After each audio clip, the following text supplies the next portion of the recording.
What about the existing tools to attempt to not have boom and bust? So renewals and enhancements, to kind of go through it, this is in control periods, although we're in the last of the control periods. The next one's going to be FP1, Funding Period 1, which is the equivalent of CP8. Some of us might keep calling them control periods, but anyway. And these, in theory, give a 5-year agreed period for investment in renewals and enhancements.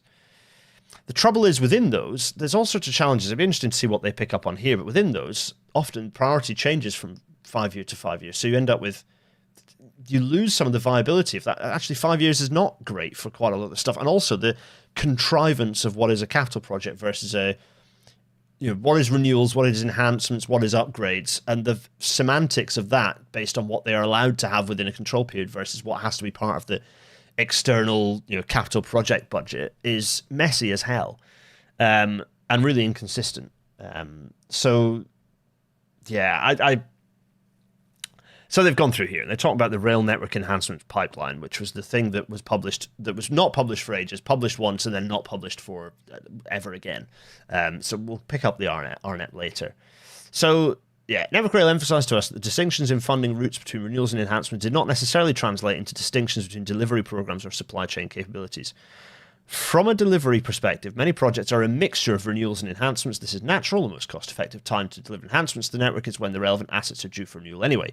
Such projects are delivered, and often can only sensibly be delivered, as a single integrated project, even if the project is funded from 2 or more sources.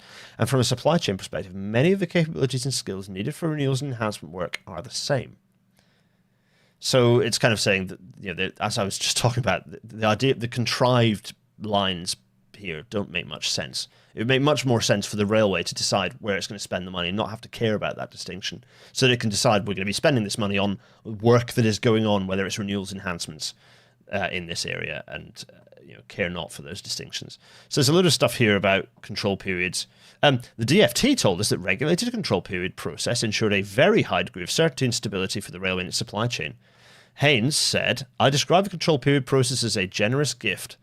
There are very few parts of the public sector that have 5 years of funding certainty. It is not perfect by any means, but it is something that I think we ought to fight tooth and nail to keep." We heard the view, however, that CP, the control period process, did not remove peaks and troughs in such spending, even over each 5-year settlement. Rail Forum told us that control periods created artificial fractures and start and end points to funding, and added cost and reduced productivity for activities that did not fit neatly into 5-year blocks. Absolutely. RIA pointed out that Control Period 7 had seen an extremely slow start to spending on the contract since April 24, combined with a backlog of work in the previous control period, meaning many suppliers faced unexpected reductions in work. Rail Forums ask, as a fixed 5-year funding, which we have, but better spent and better profiled. Haynes then kind of admits that this had, that Network Rail had not been good at transitioning from one control period to the next. Some other guy acknowledges that changeover in control periods have been a regular issue, with there usually being a temporary dip in the flow of work. All right.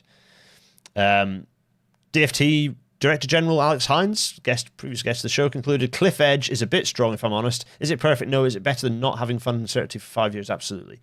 I mean, I don't disagree with that, but there's a lot more the industry could be doing to smooth those transitions between, renewal control periods out. Elaine Clark argued that while in theory control periods would give companies 5 years worth of certainty, in fact this situation only pertained at the very start. By the time you get to the years 3 and 4, that visibility is down to probably 12 months. She suggested that a model of 5 plus 2 years worth of planning could mitigate this and bring about smoother transitions between control periods. Haynes outlined a new approach being taken in Network Rail's southern region, where they'd effectively entered into a 10-year partnership with full visibility of the pipeline across that period, despite the control period break in the middle, with the aim being to give the supply chain more influence over how and when work was planned. If that works, it'll be transformational. So, very interesting. So here's the annual spend. This is a really nice graph that shows control period spend in cash prices. So you can see increasing from, CP1 was from kind of privatization start. You can see the funding go up to a peak in 2003-04, dropped a bit in CP3, dropped even more in CP4. CP5 was always talked about as this giant explosion, but actually it wasn't that dramatic an increase. A lot of the spending increase in 3.4 was probably renewals budget for all the post-Hatfield rail renewals.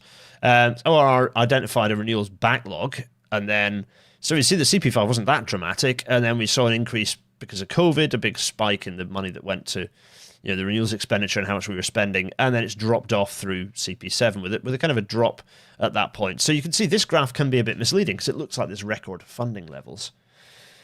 Triple lock the control period funding, says Omega Mesdal. Yeah, well, quite. Difference between enhancements and upgrades, semantic, Ironman trains, utterly semantic. Like an enhancement versus a major project, it's just lots of semantics based on which pots of money, which people get to filch from. Vice Chair of Rail Forum, Michelle Craven-Falker, argued that while industry recognised the importance of having such a settlement, the way that money was then released by contracts had led to a really difficult period of time for the supply chain, in particular the most recent control period. I'm not going to read his words because I don't care. Haynes noted the cumulative effect of inflation were also heavily impacting the supply chain. So like you can see that control periods are imperfect, and the transition between them is still a major pressure, and that actually it doesn't provide the 5-year look ahead because it's not. You end up with a mad rush at the end of it, and then a mad panic to change over contracts. So actually, this is why you need a rolling 5-year look ahead rather than a static 5-year locked in period.